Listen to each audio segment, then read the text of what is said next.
প্রধান উপদেষ্টার পদে আর থাকতে চাচ্ছেন না প্রফেসর ডক্টর মোহাম্মদ ইউনূস। দায়িত্ব নিতে পারেন প্রধান বিচারপতি। আমরা কেউ দেশ শাসনের মানুষ নই, আমাদের নিজ নিজ পেশায় আমরা আনন্দ পাই।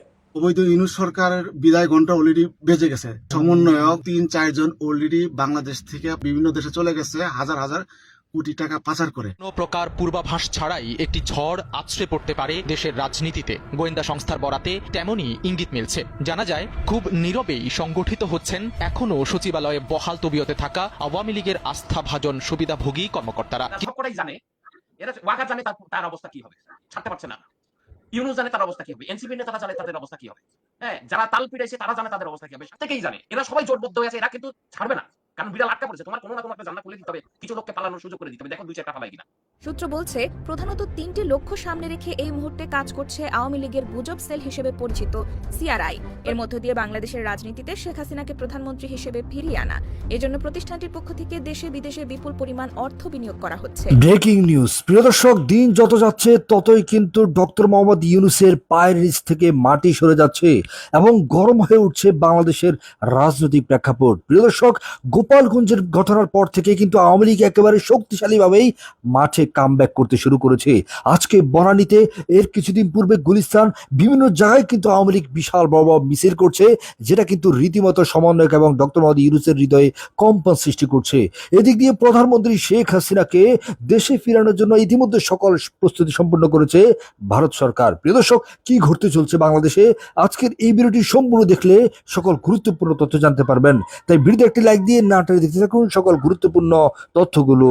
গত 5ই আগস্ট, যে জুলাই আগস্টে যে সন্ত্রাসী যে হামলা হয়েছে, একটা জঙ্গি অভ্যুত্থান, ওই সন্ত্রাসী সমন্বয়ক 3-4 জন অলরেডি বাংলাদেশ থেকে পাড়ি দিছে। তারা বিদেশে বিভিন্ন দেশে চলে গেছে, হাজার হাজার কোটি টাকা পাচার করে। প্রশ্ন হলো, আইন শৃঙ্খলা বাহিনীর কাছে তারা কিভাবে ঢাকা ছাড়লো? সারা বাংলাদেশে এত অপরাধ করছে, মব কিলিং, হত্যা, ধর্ষণ, নির্যাতন করছে, এই সমন্বয়করা কিভাবে দেশ ছেড়ে পালালো? আমি দেশবাসীর প্রতি এবং বাংলাদেশের সাধারণ সকল মানুষের প্রতি আবেদন রইল যে বাকি যে সমন্বয়কগুলো আছে তারা যেন পালাতে না পারে। অবৈধ ইউনূস সরকারের বিদায় ঘন্টা অলরেডি বেজে গেছে। ইউনূস সরকার যে কোনো সময় দেশ ছাড়তে পারে। এই সেপ্টেম্বরে জাতিসংঘ উপলক্ষে সে দেশ থেকে পালাইতে পারে। তাই আবেদন রইল বাংলাদেশের মানুষের প্রতি যে এই বাকি যে সমন্বয়ক আছে বা যে সন্ত্রাসী যে গোষ্ঠী আছে যা মব ভায়োলেন্স করতেছে সারা দেশে, কোন সমন্বয়ক যেন দেশ ছেড়ে পালাতে না পারে, সেজন্য দেশবাসীর প্রতি, বাংলাদেশের সকল মানুষের প্রতি সজাগ দৃষ্টি রাখার জন্য আকুল আবেদন জানাচ্ছি। ইউনূস এই সেপ্টেম্বরে জাতিসংঘের যে অধিবেশন, সেই অধিবেশনে আসা উপলক্ষে তার তথাকথিত যে জঙ্গি বাহিনী যে সমন্বয়ক উপদেষ্টাকে নিয়ে আসতে পারে। আসার পরে সেই উপদেষ্টা যে সমন্বয়ক বা এনসিপি যে টুকাই বাহিনী, তারা বাংলাদেশে ব্যাক না করার সম্ভাবনা আছে। জাতিসংঘে আসা উপলক্ষে তারা আসবে, কিন্তু তারা আর বাংলাদেশে ব্যাক করবে না। তারা অলরেডি টাকা পয়সা শত শত কোটি টাকা পাচার করে ফেলছে বিদেশে, বিভিন্ন জায়গায় বিভিন্ন মাধ্যমে পাঠিয়ে গেছে। তারা আর দেশ ব্যাক করবে না। তারা অলরেডি জানে গেছে যে তাদের আর সময় নাই। তারা যে অন্যায়, অত্যাচার, নির্যাতন করছে বাংলার মানুষের উপরে, বাংলাদেশের স্বাধীনতা, মুক্তিযোদ্ধাদের উপর যে আক্রমণ করছে, ইতিহাসে একটা নজিরবিহীন। তারা আর রেহাই পাবে না, তারা বুঝে গেছে। আর বাংলার জনগণ তাদেরকে কখনো ক্ষমা করবে না। কোনো প্রকার পূর্বাভাস ছাড়াই একটি ঝড় আছড়ে পড়তে পারে দেশের রাজনীতিতে। গোয়েন্দা সংস্থার বরাতে তেমনই ইঙ্গিত মিলছে। জানা যায়, খুব নীরবেই সংগঠিত হচ্ছেন এখনো সচিবালয়ে বহাল তবিয়তে থাকা আওয়ামী লীগের আস্থাভাজন সুবিধাভোগী কর্মকর্তারা। কিছুদিন পর পর তারা গোপনে বৈঠক করছেন এবং অপেক্ষা করছেন একটি সুযোগের। বাংলাদেশের রাজনীতিতে অন্যতম আলোচিত ঘটনা জনতার মঞ্চের আন্দোলন। 1996 সালে বিএনপি সরকারের বিরুদ্ধে হঠাৎ গঠিত হওয়া এই মঞ্চ থেকে যে আন্দোলনের সূচনা হয়েছিল, সেটা শেষ হয় খালেদা জিয়ার পদত্যাগের মধ্য দিয়ে। মঞ্চটি গঠিত হয়েছিল তৎকালীন আওয়ামীপন্থী আমলা মহিউদ্দিন খান আলমগীরের নেতৃত্বে। জানা যায়, নিজেদের আমলাদের দিয়ে আবারও সেই পুরনো ছক কষছে আওয়ামী লীগ। সময় যত গড়াচ্ছে, আওয়ামী লীগের ষড়যন্ত্রের জাল ততটাই বিস্তৃত হচ্ছে। দেশকে অস্থিতিশীল করার পরিকল্পনা হচ্ছে নানা দিক থেকে। প্রশাসনের প্রাণকেন্দ্র সচিবালয় সহ সরকারি অনেক দফতর ও সংস্থায় এখনো যেসব আওয়ামীপন্থী কর্মকর্তারা রাজত্ব করছেন, তারা হাসিনার পক্ষে সহসাই আমলা বিদ্রোহ ঘটানোর পায়তারা করছেন। স্বপ্ন দেখছেন পরিস্থিতি ঘোলাটে হলে আওয়ামী লীগের ফেরার পথ উন্মুক্ত হবে। অনুসন্ধানে জানা গেছে, বিভিন্ন মন্ত্রণালয় ও বিভাগে হাসিনার নিয়োগকৃত অধিকাংশ কর্মকর্তারাই দায়িত্বে রয়ে গেছেন। সিভিল প্রশাসনের গুরুত্বপূর্ণ পদে বর্তমানে এমন 46 জন সচিব ও অতিরিক্ত সচিব রয়েছেন যারা ফ্যাসিস্ট হাসিনা সরকারের কট্টর সমর্থক। এদের কেউ কেউ আওয়ামী পরিবারের সন্তান, জামাতা কিংবা আত্মীয় স্বজন। অনেকেই ছাত্রজীবনে ছাত্রলীগ করতেন। অন্তর্বর্তী সরকার দায়িত্ব গ্রহণের পর 2014 ও 2018 সালের বিতর্কিত ভোটের কারিগর আমলাদের অবসরে পাঠানো হয়েছে, কিন্তু 2024-এর ভোটের দায়িত্বে যারা ছিলেন তারা এখনো বহাল তবিয়তে আছেন। তাদের বিরুদ্ধে দ্রুত ব্যবস্থা গ্রহণ করতে না পারলে 2026-এর নির্বাচন পরিচালনা করা সহজ হবে না, কারণ সচিবালয় সহ অন্যান্য সরকারি দফতরে অস্থিরতা সৃষ্টির পাঁয়তারা করা হচ্ছে। সাবেক সচিব AFM সোলাইমান চৌধুরী বলেন, আওয়ামী ফ্যাসিস্ট অনুসারী আমলারা খুবই ভয়ঙ্কর। এরা এখনো অনেক গুরুত্বপূর্ণ পদে বসে আছেন। এদের চরিত্র ও অভ্যাস পাল্টায়নি। এরা দুর্নীতিপরায়ণ এবং সুযোগ বুঝে এখনো দুর্নীতি করছেন। এরা কোন সময় কি করে বসেন তা বলা মুশকিল।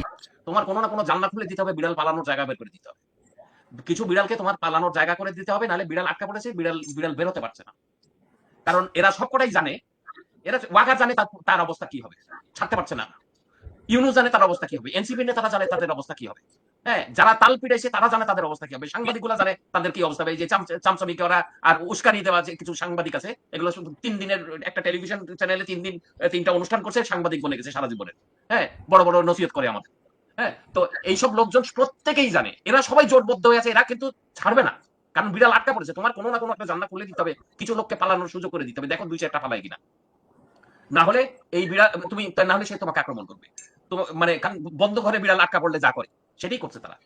যে আওয়ামী লীগকে বলে ফ্যাসিস্ট, হ্যাঁ, কারণ এই যে আজকে রিপ্রোডাকশন ইউনিটির এই যে দৃশ্যের অবতারণা হলো, এটাকে কি বলবেন?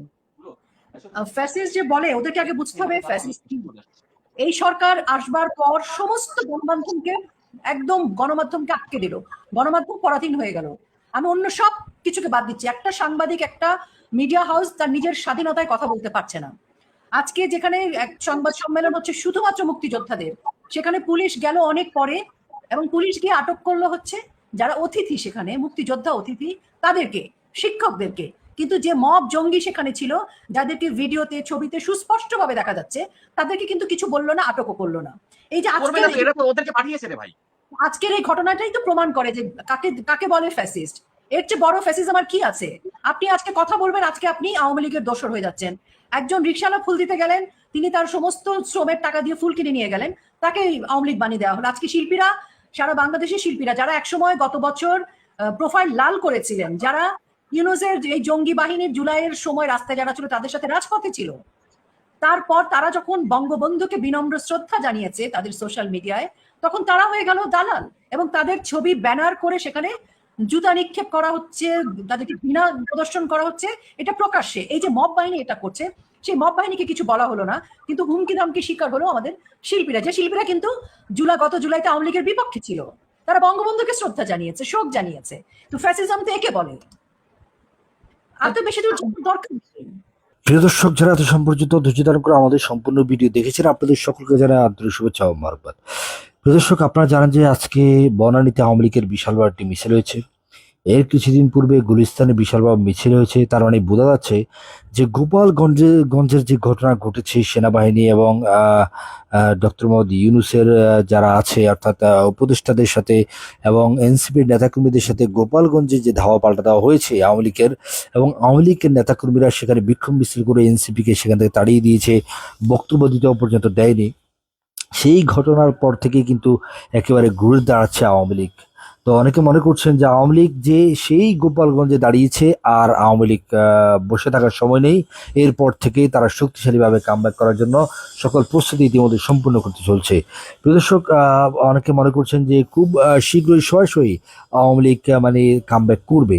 আচ্ছা, আপনার দৃষ্টিতে কি মনে হয় যে আওয়ামী লীগের অংশগ্রহণ ছাড়া যদি নির্বাচন করে এই ডক্টর মোহাম্মদ ইউনুস, বাংলাদেশের সর্ববৃহৎ এই রাজনৈতিক দলকে বাদ দিয়ে যদি নির্বাচন করতে চায়, আন্তর্জাতিকভাবে সেটা গৃহীত হবে কিনা? আপনার কাছে কি মনে হয় অবশ্যই কমেন্টে জানাবেন। এবং বিশেষ করে বাংলার জনগণ এখনো অনেক কত পার্সেন্ট মানুষ আওয়ামী লীগকে চায়? আপনার কাছে কি মনে হয় অবশ্যই কমেন্টে জানাবেন যে কত পার্সেন্ট মানুষ চায় যে আওয়ামী লীগ ক্ষমতায় আসুক।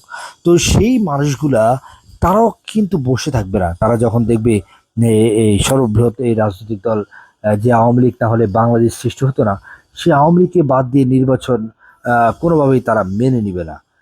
দেখতে পাচ্ছেন বিভিন্ন জায়গায় কিন্তু একেবারে গরম হয়ে উঠছে, শিক্ষার্থীদের সাথে পুলিশের সংঘর্ষ এবং এলাকার মানুষের সংঘর্ষ। গতকাল আপনারা দিচ্ছেন আপনার চট্টগ্রাম বিশ্ববিদ্যালয় এলাকার মানুষ কিভাবে শিক্ষার্থীদেরকে তাড়া করেছে। এইভাবে যদি আওয়ামী লীগের নেতাকর্মীরা জাগ্রত হয় তাহলে মনে করেন যে শিক্ষার্থীরা একেবারে পালাবে এবং সমন্বয়করা দৃষ্টিতে পালাবে। ইতিমধ্যে তারা কয়েকজনকে পালিয়েছে। যাই হোক, সকল আপডেট নিউজ আপনাদেরকে জানাবো, ততক্ষণ আমাদের সাথে থাকবেন। ধন্যবাদ সকলকে।